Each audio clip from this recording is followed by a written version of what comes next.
here's Brody Brazil.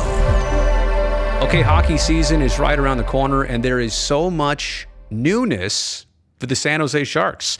Head coach, general manager, new players, new jerseys, new scoreboard for SAP Center. I can't wait to see how all of this stuff comes together.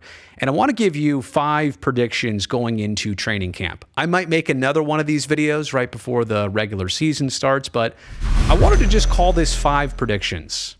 A lot of times you hear 5 bold predictions. I don't know if I'm going to be that bold or not, but I am going to be educated here. I'm also going to use a little bit of instinct as I make these predictions. So 5 educated predictions, not necessarily the boldest predictions you're going to hear out there. And number 1, in no particular order, this is kind of an example of, it's not bold, but I think it's educated. TIMO MEIER is going to lead the Sharks in goals this season for most of the year and also at the end of the season. Yeah, probably not a stretch. Come on, Brazil. Maybe I'm starting you off here easy. But it goes just beyond that. Here's the reasons why. Number 1, contract season. Number 2, new coaching staff. Now, this would never be to suggest that, he's been taking it easy until it's a contract year and until there's a new coaching staff to impress. No, I'm not saying that by any means. That is not TIMO. That is not any professional athlete or hockey player. But sometimes it just works out, human nature, in a way that you perform your best at the end of a contract. You perform your best when you're trying to make a good first impression. I just think there's a lot of timing aspects here to TIMO coming off a really good season. In fact, that's my next point, coming off a most consistent season of 2021-22. You look at him month by month in performance, in output, and he was pretty consistent from October all the way through April in terms of getting results. So coming off a great season, a consistent season, and I think there's only more of that ahead for TIMO MEIER. Not to mention who he'll play with. He's likely on the Logan line or the Tomas Hertl line. You'd have to expect. So he's going to get that top 6 time, that top 6 opportunity, as well as the power play. But one little concern here, right? Like if TIMO does lead the team again in goals this year, and Logan has a bunch, and Tomas Hertl has a bunch, that's basically more than half. I think that was like 70% of their goal scoring last year were those 3 players. Don't quote me, but it was close.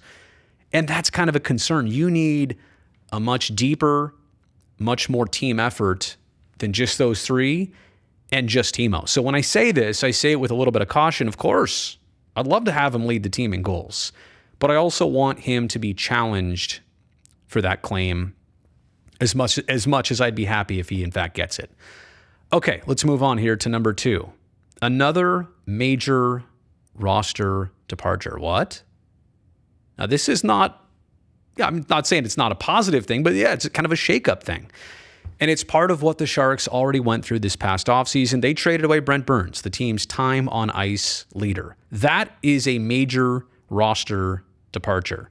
So what am I saying here and why am I saying this? First of all, let's first define what a major roster departure is. It's a wow level move. It's a, whoa, I can't believe they parted ways with player X. I can't believe they made this move. Now, I don't take any pleasure in suggesting this or predicting this, but I'm also kind of feeling like the work is not completely done for Mike Grier in resculpting and rebuilding this team. I don't know. I mean, it wasn't wholesale moves this past offseason. Griersy got in a little bit late to the job, right? Or later than other general managers had the opportunity to start making their moves.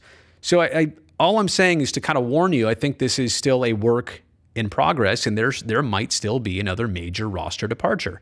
I'm also saying that because at this point, there's only about $200,000 of cap space for the Sharks, and any type of major roster departure probably means freeing up some more cap space and some more leverage for this opportunity. And I would also say any type of move here, any type of major roster departure, it also depends on youth.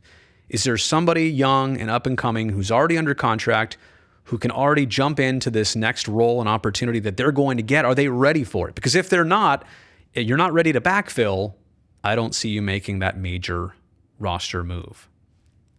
I'm certainly not going to give you names here because I don't have any. you probably have some in your mind right now. But for me, it's not even that. It's just to say that don't be surprised if something like this is going to happen. Okay, at number 3, and again, in no particular order here, Oskar Lindblom, the surprise newcomer. How about that? Now, handful of players whose names that you recognize from different teams, and Mike Greer kind of went on a good free agent buying spree, at the end of August. Was that the end of August? Yeah, middle of August, end of August. And a lot of acquisitions. Oskar Lindblom, I'm compelled by him, by his story. It's his first NHL move, right? He was with the Flyers for all those years. It's also fresh beginnings for a person who had Ewing sarcoma, who went through literally, beating cancer in front of everybody, his story being out there. And I'm not here to say that, he needed this or wanted a change of scenery, but sometimes maybe he can leave that in Philadelphia. He can move on to just getting back to worrying about hockey, and all the other important life stuff doesn't have to be his everyday focus anymore. He had an uptick last season. If you look at his stats across the board, one of his best NHL seasons in the handful that he's played. And also this necessary depth for this team up front. I mean, there's no question where they lacked in recent years were third and fourth line wingers and centermen. And there's opportunity here, right? I picked one name and I'm going to roll with this one. There were some other choices here. There's no question about it. But I'm going to go with Oskar as, kind of the surprise newcomer. There's going to be somebody. There inevitably is going to be somebody new who instantly latches, becomes a fan favorite. I don't know if he scores a couple goals early on or does something to help the team or makes his mark, puts his stamp down as a Shark. This might happen. This will happen. That's what I'm predicting for Oskar Lindblom. So I will look forward to that. Okay, more than halfway through here. Number 4, Thomas Bordeleu is the rookie standout. Now, again, I'm picking one out of a group, and he did play 8 games last year at the very end. So I know what you're thinking. Well, he's not a rookie. No, this is the way it works. He's below the tolerance of games played. Still technically a rookie for this upcoming season. He's had a taste of this, but he's also a player who's had success at every level, which is not unlike a lot of other youngsters that make it to the NHL, but he's done that. He's already debuted. I think he had 5 points in his first 8 games.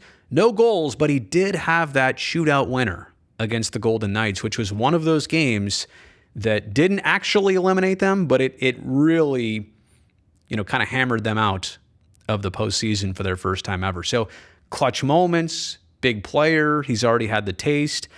And I have a feeling that Bordy, he's going to play with some veteran line mates, which again, I don't know, last year how he slots in all the time or this year, what Coach Quinn's going to do with him or for him. But you would have to look at the lineup and the roster and figure that he's going to benefit by playing alongside line mates that have been there, done that.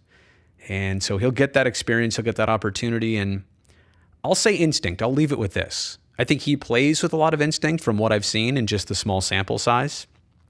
But I'm talking about my instinct too here, right? In the same way that I saw Logan Couture's first NHL games. When he came up, it was my first year covering the team. And I watched him play and instantly I knew, okay, he's going to be here. He's never going back to, at that time, the Worcester Sharks.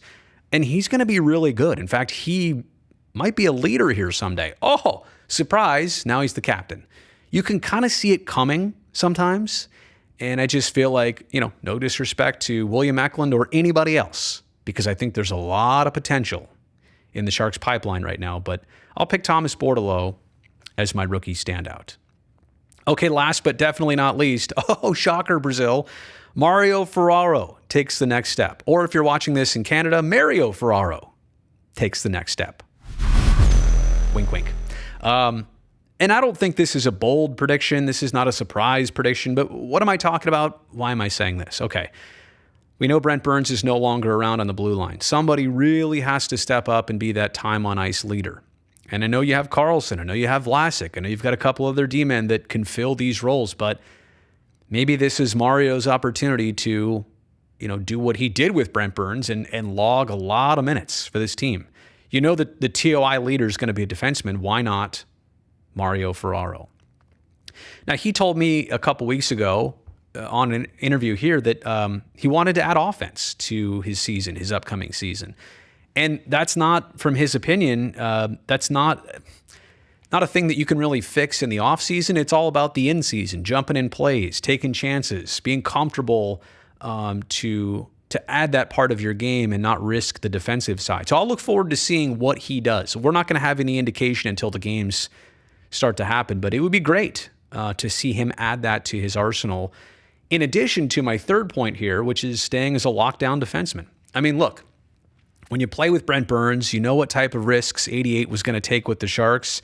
You're the one that has to play it safe, play it smart, stay at home, do your thing, and prevent goals as much as you do help him create offense. But I hope he can continue the lockdown side, add the offense, and I think then you'd start to see a really well-rounded Mario Ferraro in his game.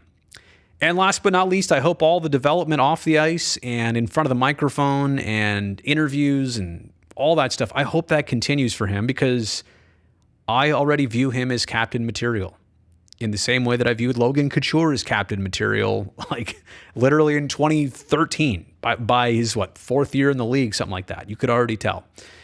So I would love to see that build for Mario in terms of next steps in his trajectory and in his game. So there you have it, 5 predictions. I don't know if they were exciting or bold, or maybe they were predictable predictions, but you let me know what you agree with, what you think, and maybe let me know if you have a prediction of your own.